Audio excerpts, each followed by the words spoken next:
the year before is hardly irrelevant. Yet under the current arrangement, Harry must give 28 days' notice before visiting the UK. His security is assessed per visit.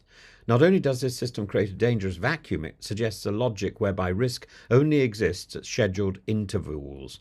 A terrorist or a stalker presumably must consult the Home Office calendar before acting. And the argument from the Home Office that Harry's circumstances don't warrant inclusion in the usual security cohort is both obtuse and chillingly bureaucratic. It's a computer says no mentality disguised as judgment, as if institutional spite had acquired its own filing cabinet. Hey everyone, welcome back to Celebrity Scoop, your go-to for the real stories behind the spotlight. We're here to peel back the curtain, to give you a peek behind the headlines and to delve a little deeper into the lives of those who live in the limelight. Each episode promises to be a fascinating journey, and today's is no exception.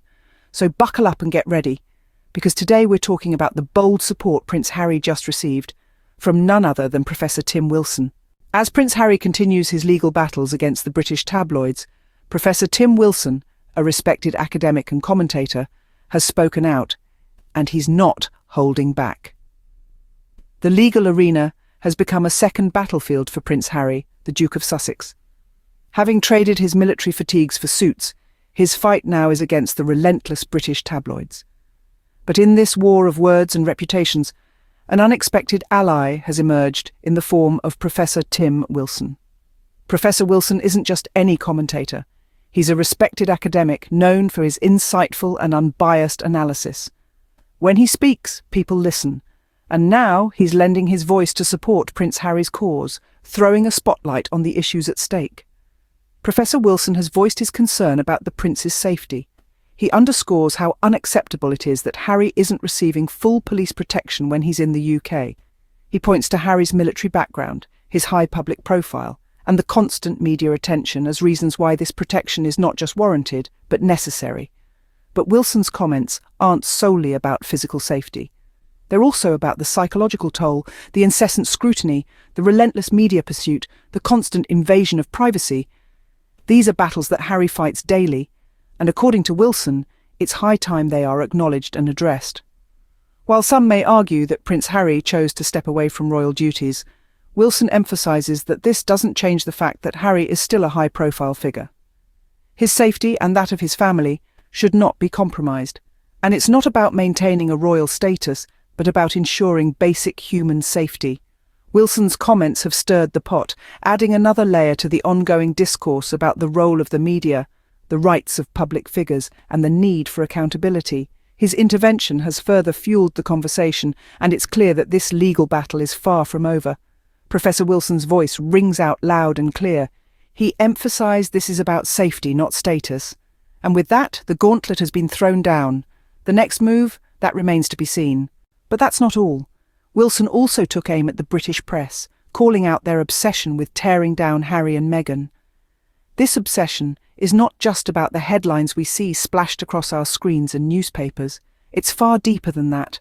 It's an insidious culture, a relentless pursuit of negativity that doesn't just report the news but creates it.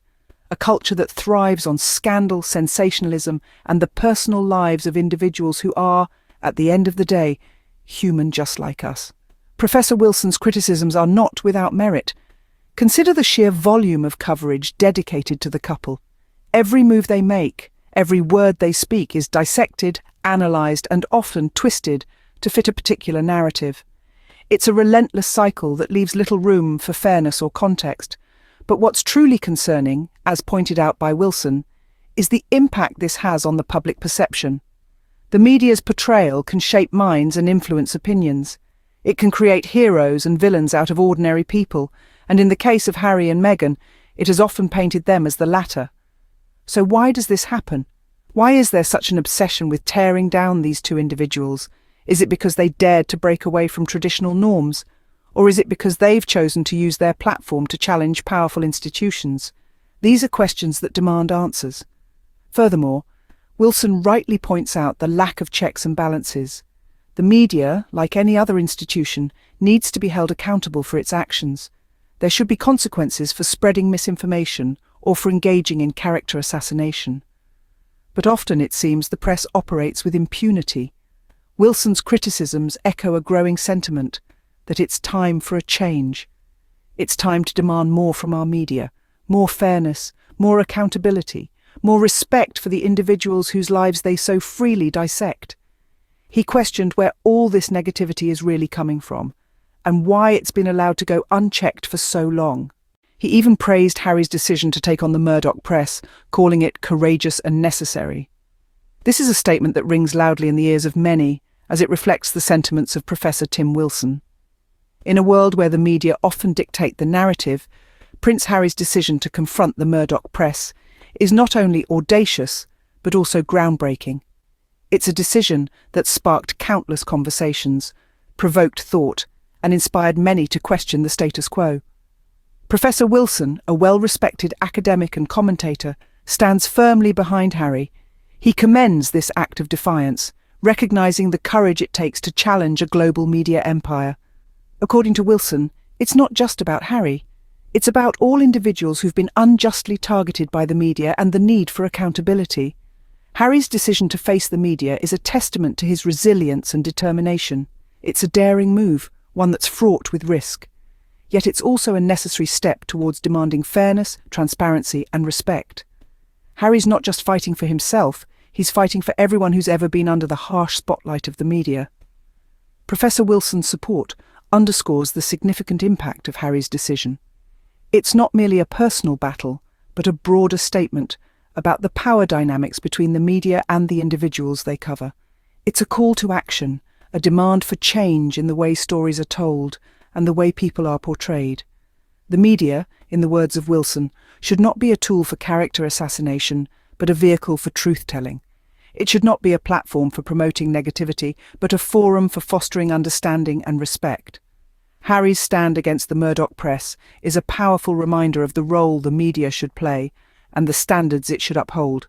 According to Wilson, it's about holding powerful institutions accountable, even when the cost is personal. This is the crux of the matter. It's a call to question, to challenge, and to hold to account. It's a courageous decision and one that could change the narrative for good. With voices like Professor Wilson stepping in, the narrative around Harry and Meghan is shifting, and the world is watching. It's interesting to observe how public perception is a fluid entity, often swayed by the currents of conversation and influenced by voices of authority. In this case, the voice belongs to Professor Tim Wilson, a respected academic and commentator who's taken a firm stance in support of Prince Harry's plight.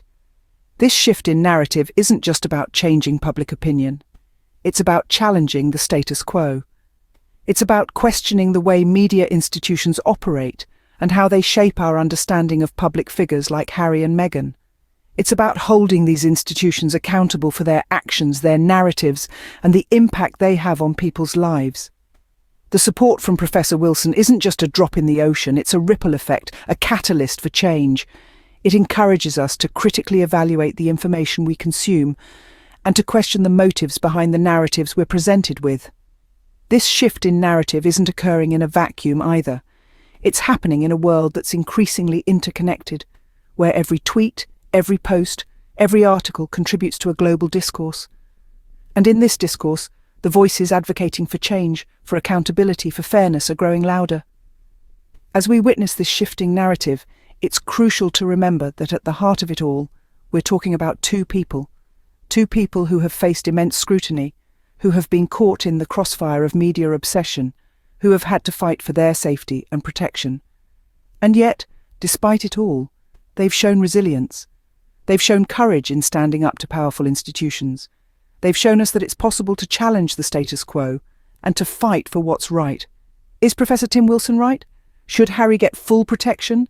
And is the press really out of control? As the narrative continues to shift, we'll be here watching and discussing because the world is indeed watching and the world is ready for change. What do you think? Drop your thoughts in the comments, like the video, and don't forget to subscribe to Celebrity Scoop for all the latest on Harry, Meghan and the biggest stories in the celebrity world. We want to hear your voice, your opinions, your thoughts. Do you agree with Professor Tim Wilson? Should Harry, with his military background and continuous media scrutiny, receive full police protection when he's in the UK? Is the British press truly out of control in their relentless pursuit of Harry and Meghan? This isn't just about Harry and Meghan, it's about the bigger picture. The role of media, the power of institutions, and the rights of individuals in the public eye. We're all part of this conversation, and your voice matters. So engage with us, share your ideas, your perspectives. Let's start a meaningful dialogue right here, right now. And while you're at it, why not hit that like button? It's one small click for you, but one giant leap for our community. Your likes help us bring more of these stories that matter, right to your screen. Don't forget to hit the subscribe button too. It's right there, waiting for you. By subscribing, you're not just joining a channel, you're joining a community. A community that's passionate about understanding the real stories behind the spotlight. Thanks for watching. Subscribe for more scoop.